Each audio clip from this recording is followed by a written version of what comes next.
Hello everyone. Thank you for joining.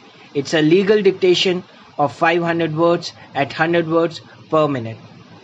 Drop your suggestions in the comment box. Ready? 10 seconds. 5 seconds. Ready? Start.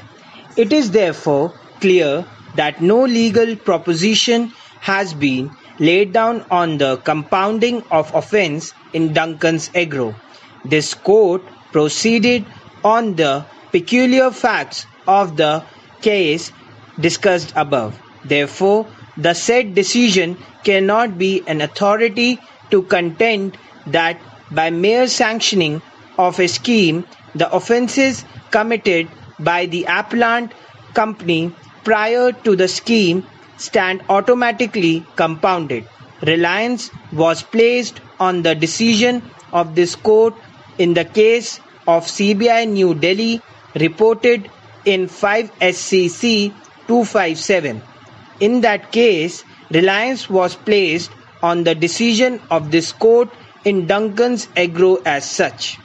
The court found that the aforesaid scheme, being a voluntary scheme introduced by the Government of India, has provided that if the dispute and demand is settled by the authority and pending proceedings were withdrawn by an importer, the balance demand against the importer shall be dropped and the importer shall be immune from any penal proceedings under any law.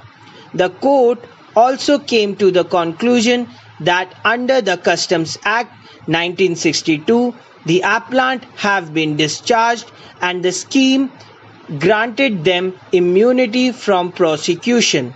On those facts, the court held that the immunity which has been granted under the provisions of Customs Act will also extend to such offences that may prima facie be made out on identical allegation, namely evasion of customs duty and violation of any notification under the said act. The court also found on a reading of the charge sheet and the FIR that there was no allegation against the appellant of any intentional deception or of fraudulent or dishonest intention. On those facts, the court held that once a civil case has been compromised and the alleged offence has been compounded, the continuance of the criminal proceedings thereafter would be an abuse of the judicial process. Reliance was placed on the judgment of this court in the case of CBI and other. In paragraphs 30 and 31 of the judgment, this court held that dispute between company and the bank have been set at rest on the basis of compromise arrived at between them. The court noted that bank does not have any claim against the company. The court poses the question whether the power of quashing criminal proceeding was suffering from some disability a person to represent the aforesaid category of persons is only competent to compound the offence, and in such cases the permission of the court is statutorily required. Section 320 also reiterates the same principle by providing that when a person who is otherwise competent to compound an offence is dead, his legal representatives as defined under the Code of Civil Procedure may, with the consent of the court, compound such offence.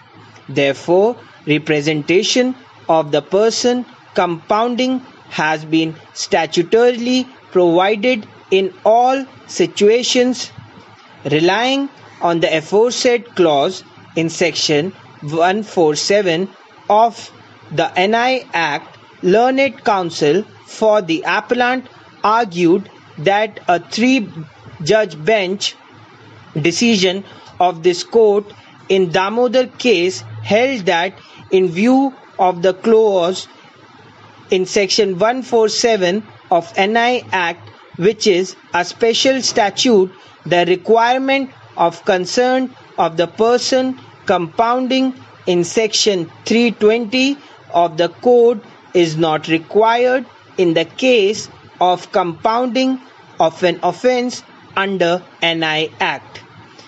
This court is unable to accept the aforesaid contention for various reasons. Thank you for watching. Please like, share and subscribe for the future videos.